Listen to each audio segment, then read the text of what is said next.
Hey, what's up? This is John Delony with Ramsey Network.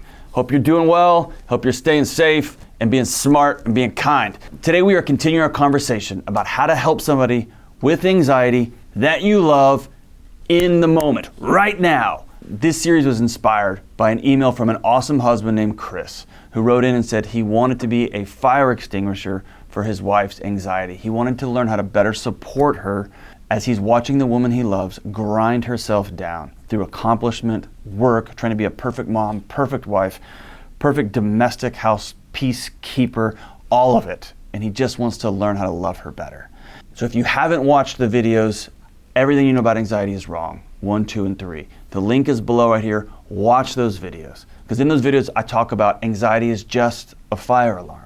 It's just a signal that your kitchen is on fire, that your house is on fire, that the world you've created for yourself or the world you've been thrown into by somebody else is on fire. It's just a signal. So in part 1 of this video, I told Chris, skin on skin contact, looking her in the eyes, connecting with his wife, willing to make a plan with her every week for week on week on week, and offering to go to counseling with her so that he could learn ways that he could become better. Not ways he could fix her, but ways he could become a better, more effective husband. Were some ways that he could support his wife. And so today I want to talk about why I told him to do that. Why are those things important to do when we're looking at the person we love just running around trying to solve everything and be everything and accomplish everything? When our anxiety alarms go off, our prefrontal cortex unhooks. It unhooks. And our alarm system takes over. Fight, flight, freeze, run, look out, hit somebody. That thing takes over. And our brains trade accuracy for speed. And what that means is we run through our house looking for places where we don't belong, looking for threats. And I'm just going to accomplish, and go, and go, and get, and get. And we miss the person who's sitting there saying, hey, I love you. We miss the kid who's saying, hey, Mom, can we just sit down and hang out? Hey, Dad, will you just look me in the eye and come play Legos with me? We miss that because we're just going, going, going. Skin-on-skin contact brings your prefrontal cortex back online. In Crisis World, we used to do this. We'd go into a house where someone had just been shot and killed, or someone had just lost a loved one, or someone had just been in a bad wreck.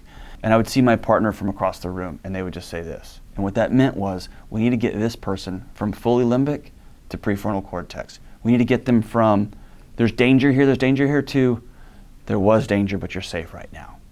And that's what we're trying to do with skin-on-skin contact, with connection, with looking somebody in the eye, holding their hand and saying, how was today? How was today? Planning every week is about settling down that amygdala, that what's gonna happen? I don't know. But this week, we've got a plan. Today, we've got a plan. In the last video, I said people are not machines. They don't break. They adapt. They move. They wiggle around. People are not puzzles to solve. They're not problems to achieve. They're people to be with.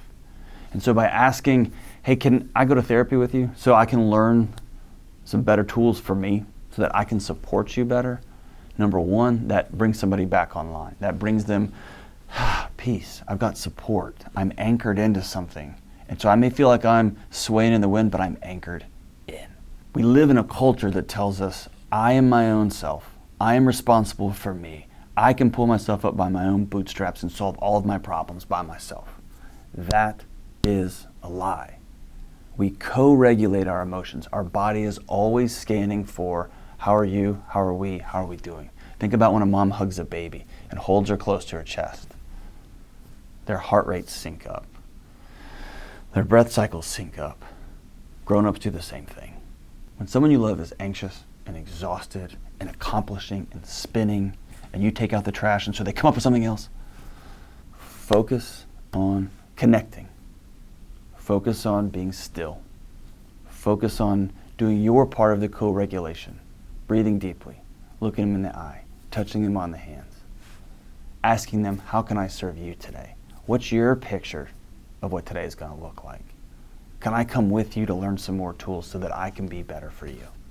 And when you begin to connect in this way, the final part is to hold somebody accountable. We said this is what today's picture was going to look like. And I know you're anxious and I know you're feeling jumpy, but watching more Netflix isn't going to help. We said we're going to take 3 walks this week. Let's go. Let's go take a walk.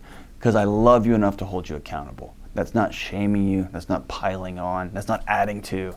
That's just accountability. And when you co-create a plan together, somebody who loves somebody holds them accountable. That's what relationships are for. In the next video, we're going to talk about how to fireproof your kitchen, because we're going to continue just to beat this analogy completely to death.